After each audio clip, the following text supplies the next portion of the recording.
ನನ್ನ ಪಿಕ್ಚರಲ್ಲಿ ಆ್ಯಕ್ಟ್ ಮಾಡ್ತಾ ಇದ್ದಾನೆ. ಒಂದು ಬಹಳ ಇಂಪಾರ್ಟೆಂಟ್ ರೋಲ್ ಮಾಡ್ತಿದ್ದಾನೆ. ನನಗೊಂಥರ ಲಕ್ಕಿ ಚಾವು. 6 o'clock ಅಂದರೆ 6 o'clock ಶಾರ್ಪ್ ಕಳಿಸಿದ್ದಾರೆ. ಇದರಲ್ಲಿ ನಮಗೆ ಗಣೇಶ್ ಸರ್ ಪ್ರೊಫೆಷನಲಿಸಮ್ ಗೊತ್ತಾಗುತ್ತೆ. ಎಷ್ಟು ಶಾರ್ಪ್ ಆ್ಯಂಡ್ ಡಿಸಿಪ್ಲಿನ್ಡ್ ಆಗಿ ಮಗನ್ನ ಬೆಳೆಸ್ತಾ ಇದ್ದಾರೆ ಅಂತ. ವಿಹಾನ್, ನಿಂಗೆ ಏನು ಅನಿಸ್ತಾ ಇದೆ?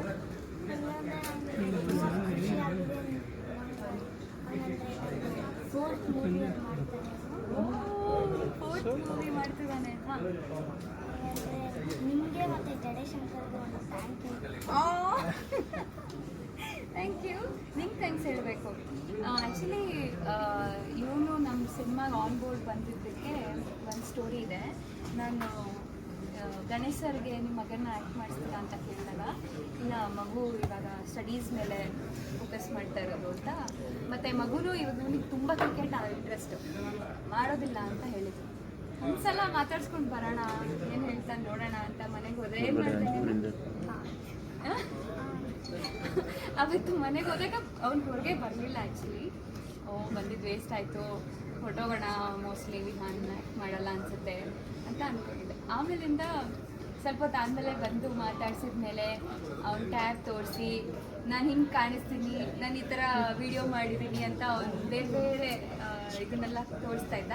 ಅದರಿಂದ ನಮ್ಗೆ ಅರ್ಥ ಆಯಿತು, ಓಕೆ ವಿಹಾನ್ಗೆ ಇಂಟ್ರೆಸ್ಟ್ ಇದೆ ಈ ಸಿನಿಮಾ ಮಾಡೋಕ್ಕೆ ಅಂತ. ಹೌದಾ? ನಿಂಗೆ ಸೆಟ್ಟಲ್ಲಿ ಏನು ಇಷ್ಟ ಆಯಿತು?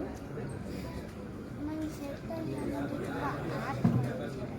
ಆ್ಯಕ್ಟ್ ಮಾಡೋದು ಇಷ್ಟ ಆಯ್ತಾ? ನಿನ್ನ ರೋಲ್ ಇಲ್ಲ ಮುಖ್ಯ ಪಾತ್ರ, ಇದೊಂದು ಚೈಲ್ಡ್ ರೋಲ್ ಅನ್ನೋಕ್ಕಿಂತ ಈ ಸಿನಿಮಾದಲ್ಲಿ ಬಹಳ ಮುಖ್ಯವಾದ ಪಾತ್ರ ಮಾಡ್ತಿದ್ದಾನೆ. ಮತ್ತು ನನಗೆ ವಿಹಾನ್ ತುಂಬ ಇಷ್ಟ ಆಗಿದ್ದೇನು ಅಂತಂದರೆ, ಇವತ್ತಿನ ಮಕ್ಕಳಿಗೆ ಆ್ಯಕ್ಟಿಂಗ್ ಅಂತ ನಾನು ಆಡಿಷನ್ ಮಾಡಿದಾಗ ಎಲ್ಲರೂ ಕೂಡ ತುಂಬ ಪ್ರಿಪೇರ್ಡ್ ಆಗಿ ಲಾಂಗು ಮೊಚ್ಚು ಹಿಡ್ಕೊಂಡು ಹೊಡೆಯೋ ಥರ, ನಾನು ಹೊಡೆದ್ರೆ ಹಿಂಗೆ ಈ ಥರ ಡೈಲಾಗ್ ಹೊಡಿತಾಯಿದ್ರು. ಈ ಮಗು ಭಾಳ ಇನ್ನೋಸೆಂಟಾಗಿ ನನ್ನ ಪಾತ್ರಕ್ಕೆ ಈ ಏಜಿಗೆ ಏನಿರಬೇಕು ಅದೇ ಥರದ ಎಕ್ಸ್ಪ್ರೆಷನ್ಸ್ ಆಗಲಿ, ಈಗಲೂ ನಿಮ್ಗೆ ಗೊತ್ತಾಗುತ್ತೆ ಅದು ಎಷ್ಟು ಕ್ಯೂಟಾಗಿ ಮಾತಾಡ್ತಾನೆ. ಅವನಾಯಿತು, ಒಂದು ಕೆಲಸ ಆಯಿತು, ಆ ಥರದ್ದು ಬಂದು ಮಗು. Thank you Vihan for being a part of. Thank you.